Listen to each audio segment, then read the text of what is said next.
मुस्लिम समुदाय हम यहाँ पर जरा सा भी नहीं रहने देंगे, पलायन करेंगे, जो हमें करना होगा वो वही करेंगे। इस तरह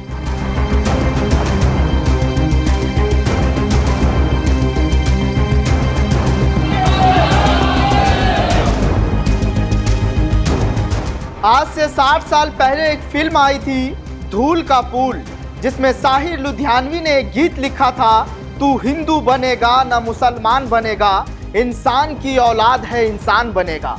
इस गीत को मोहम्मद रफ़ी ने गाया था, लेकिन हमारे देश में मजहब के नाम पर ही लकीरें खींची जाने लगी, घर खरीदने पर विरोध होने लगे, तो बड़े अफसोस के साथ कहना पड़ता है, हद कर दिया आपने। क्या है पूरा मामला, देखिए इस रिपोर्ट में। ये फिल्म थी अछूत कन्या। अशोक कुमार और देविका रानी के बेजोड़ अभिनय से सजी इस फिल्म ने जाति व्यवस्था पर करारी चोट की थी। इस फिल्म के रिलीज होते ही 11 साल बाद हमें आजादी मिल गई, संविधान बन गया, आदमी व आदमी बराबर हो गए। हम भ्रम में थे कि 85 साल बहुत होते हैं देश की जनता से मुक्त होने के लिए, लेकिन हम मुक्त नहीं हुए, नहीं हुए, नहीं हुए, क्योंकि आज भी मुस्लिम मुस्लिम होता है, उनसे ऊपर होता है हिंदू। इतने ऊंचे कि एक मुस्लिम 3 मंजिला इमारत हिंदुओं के इलाके में खरीद लेता है तो उसका वहां के हिंदू संगठन के लोग विरोध करने लगते हैं। बिल्कुल यही हुआ यूपी के मुजफ्फरनगर में मुस्लिम नदीम के साथ। उनके घर में रह रहे महिला के आंखों में समाज के सर जाने की जिल्लत को पढ़िए। सरहद पर मादरे हिंद की हिफाजत में लड़ते हुए किसी मुस्लिम जवान और सेना से नहीं पूछा कि तुम्हारी जाति क्या है, तुम्हारी रगों में बहते हुए लहू का इतिहास क्या है, लेकिन गांव में घर खरीदा तो लोगों ने विरोध करने लगा।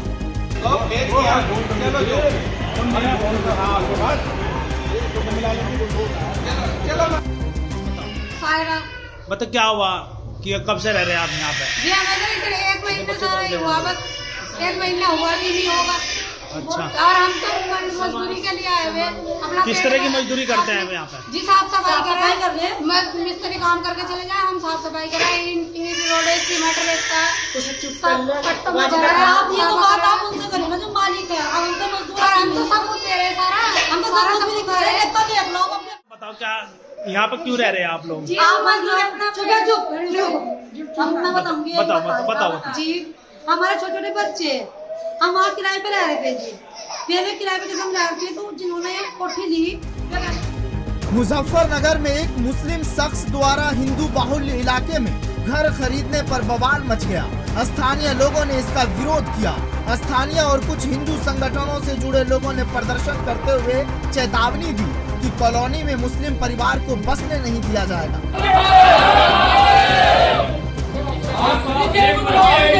मामला भरतिया कॉलोनी का है। दरअसल पूरा विवाद कथित तौर पर शुक्रवार 6 सितंबर को मकान में नमाज पढ़ने को लेकर शुरू हुआ था।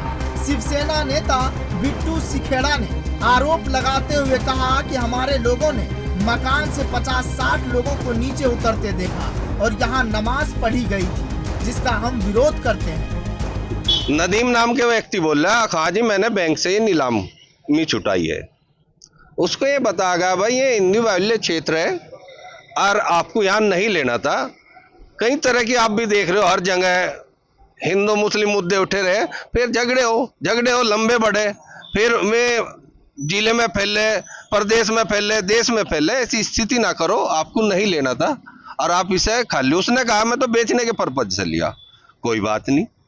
कल फिर उस मकान में कितने आ बैठे और अपना नवाज कर उसका सब सिस्टम है जी। बढ़ते कॉलोनी का है जी। यहाँ पे एक मकान है, ये नदीम के नाम से लिया गया है फर्जी तरीके से, और जो है यहाँ पर कम से कम 20-25 लोग रह रहे हैं, कुछ महिलाएं भी हैं। तो जो है हमने रात देखा, यहाँ पर ऊपर मंच तैयार किया गया है, आवामी हिंद के नाम से पोस्टर बैनर लगे हुए हैं, कुछ अलग गतिविधियां दिखाई दी है जी। यहाँ पर माहौल ये है साहब, सभी वर्ग के लोग रहते हैं यहाँ पर, ब्राह्मण सभी जाति के लोग रहते हैं, लेकिन अलग समुदाय मुस्लिम परिवार से। यहाँ पर एक मुस्लिम परिवार है, बराबर में घर है, ठीक है। इसमें मुस्लिम परिवार ने जबरन यहाँ पर मतलब बैनम में भी बता रहा है कोई बैनम में क्या है, बिजली मीटर भी लग गया, सुबह चोरी की चला रहा था रात तक, ठीक है। सुबह इसने अचानक बिजली मीटर लगवाया। अब हमारा मानना है कि यहाँ पर बिल्कुल भी समुदाय हम रहने नहीं देंगे, अलग समुदाय। मुस्लिम समुदाय हम यहाँ पर जरा सा भी नहीं रहने देंगे, पलायन करेंगे, जो हमें करना होगा वो वही करेंगे। मतलब मुस्लिम समुदाय के व्यक्ति नदीम नाम का व्यक्ति है, उसे जो है गैर कानूनी तरीके से मकान दे दिया गया है बैंकों के द्वारा, और यहाँ पर जो है रोज जो है दंगा भड़कने की भी उम्मीद है। और अच्छा, क्यों विरोध हो रहा है इस बात का? ये मुसलमान जो यहाँ पर मस्जिद बनाने की भी कोशिश कर रहे हैं, और आने वाले समय में, और हिंदू बाहुल्य क्षेत्र है तो हम इसका विरोध करते हैं, और मोहल्ले वाले भी जो हैं सब हमारे साथ हैं, और एक साथ जो है फिर प्लान करना पड़ेगा हमें। हम हिंदू समाज बाहुल्य क्षेत्र ही। भरतिया कॉलोनी में कुछ दिनों पहले नदीम नामक मुस्लिम व्यक्ति ने 80 लाख के लोन की रिकवरी न होने पर बैंक द्वारा की गई सुभाष नामक व्यक्ति के घर को नीलामी में छुड़वाया था। तमाम औपचारिकता पूरी करने के बाद नदीम को मकान पर कब्जा मिल गया, जिसके बाद इस मकान में एक मुस्लिम महिला समेत कई लोगों को मोहल्ले के हिंदुओं ने रहते हुए आते जाते देखा तो उन्होंने 7 सितंबर को हंगामा करना शुरू कर दिया। शिवसेना नेता जिला प्रमुख बिट्टू सिखेड़ा की अगुवाई में सैकड़ों हिंदू महिला पुरुष हंगामा करते हुए मकान में दाखिल हो गए। अंदर अवाम हिंद पार्टी और मजदूर किसान यूनियन पार्टी का संयुक्त बैनर पोस्टर देखकर भीड़ और भड़क गई। भीड़ ने कथित मुस्लिमों पर आपत्तिजनक और गैर कानूनी गतिविधियों का आरोप लगाते हुए जमकर हंगामा किया। भरतिया कॉलोनी में मुस्लिमों की नो एंट्री। मकान में कथित तौर पर नमाज पढ़ने को लेकर विवाद। नदीम ने खरीदा मकान तो हिंदुओं ने किया विरोध। हिंदू संगठनों के नेताओं ने भी काटा जमकर बवाल। नदीम ने करीब 12 लाख घाटे में बेच दिया मकान। इस पूरी घटना को लेकर नदीम से सवाल किया गया कि क्या उन्होंने दबाव में आकर अपना मकान बेच दिया।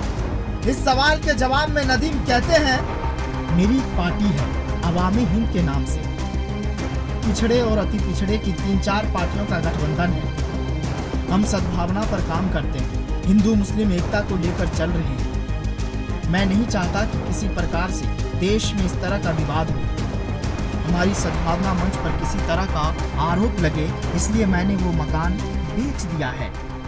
लिहाजा अब उस मकान को मुस्लिम नदीम ने बेच दिया है। लेकिन कौन कहता है भेदभाव खत्म हो गया, जात पात खत्म हो गई, ऊंच नीच खत्म हो गई? कौन कहता है आदमी और आदमी बराबर हो गए? वसुधैव कुटुंबकम की वैद की कल भी एक फरेब थी, आज भी एक फरेब है। मुजफ्फरनगर से वरुण शर्मा के साथ ब्यूरो रिपोर्ट, जनतंत्र टीवी।